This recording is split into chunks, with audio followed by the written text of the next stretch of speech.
Mahal? Oh, di ba anniversary natin ngayon?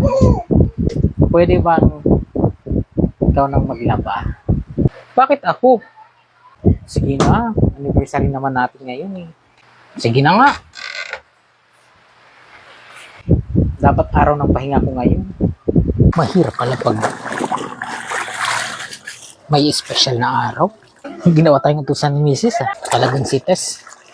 Sinamantala naman yung anniversary namin. Mahal, pagkatapos mong maglaba dyan, paki-dryer at pakisampay na rin na. Nakaupo lang naman siya dyan. Anniversary natin ngayon. Sige na, anniversary naman.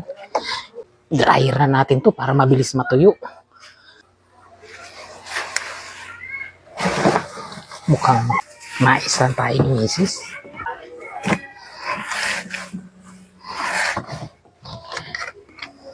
Yan.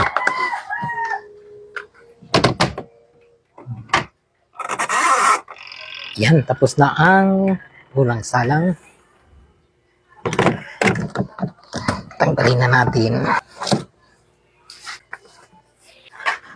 Mga kortina pala itong pinalaban sa akin Sige. Pangalawang sala. Mahal,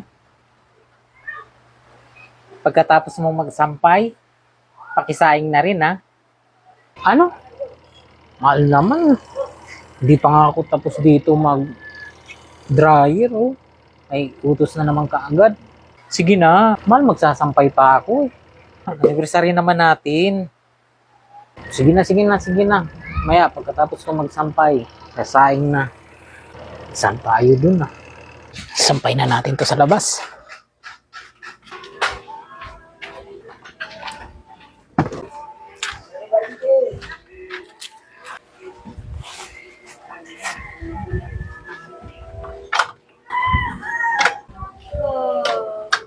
Pabili na rin ng ulam.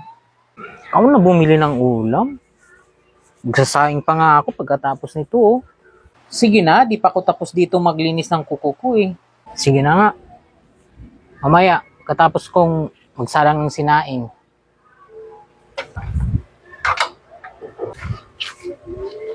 Anniversary naman natin ngayon Sige. Saing na tayo para matuwa naman sa atin yung mahal nating asawa.